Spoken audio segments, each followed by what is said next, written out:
Bonjour et bienvenue sur les Mythes Vagabonds. Aujourd'hui on va parler du Volibear, la tempête impitoyable.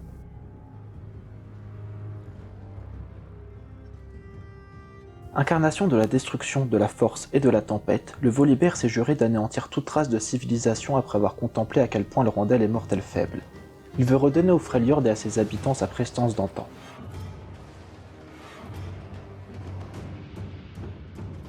Le Volibear porte bien des noms. Il est le grondement de tonnerre, la grande tempête, Valhir, la ruine, l'ours aux mille pics ou l'inébranlable.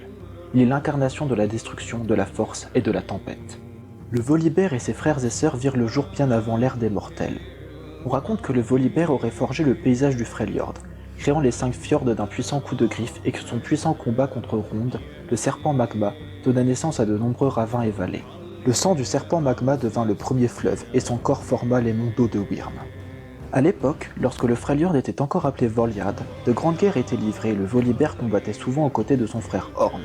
Ce dernier lui avait même fabriqué une armure couverte de runes. Orn n'était pas animé par la soif de sang, mais le Volibear se délectait des victoires, et devenait de plus en plus puissant au fil des sacrifices qui lui étaient faits. Au fil du temps, les demi-dieux partirent chacun de leur côté pour poursuivre leurs propres ambitions. 3 sœurs accédèrent au pouvoir pour tenter de contrôler Freljord et d'y faire régner l'ordre, et les demi-dieux furent incapables de s'accorder sur les mesures à prendre. Anivia semblait vouloir collaborer avec tandis que Volibear voulait les détruire. Avec son armée d'Ursidé, il se rendit à l'âtre foyer pour demander à son frère armes et armures, mais Orn refusa catégoriquement, et les deux frères finirent par se battre. Après le combat, le Volibear maudit son frère, se débarrassant de l'armure unique. Si Orn ne voulait pas l'aider, alors ses crocs, ses griffes, sa force brute et la foudre seraient ses armes. Il découvrit qu'il avait ainsi libéré sa pleine puissance. Il partit affronter Lysandra, qui souhaitait s'approprier le pouvoir des demi-dieux du Freljord.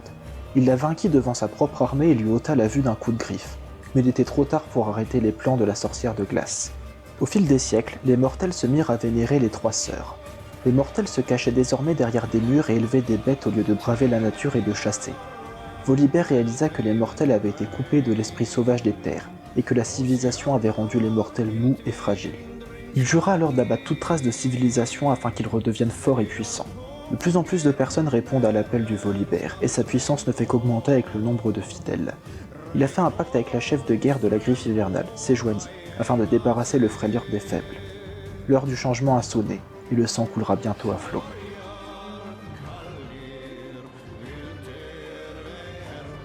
On peut théoriser qu'il va devoir faire la paix avec Orn, en vue des veilleurs et de leur réveil imminent.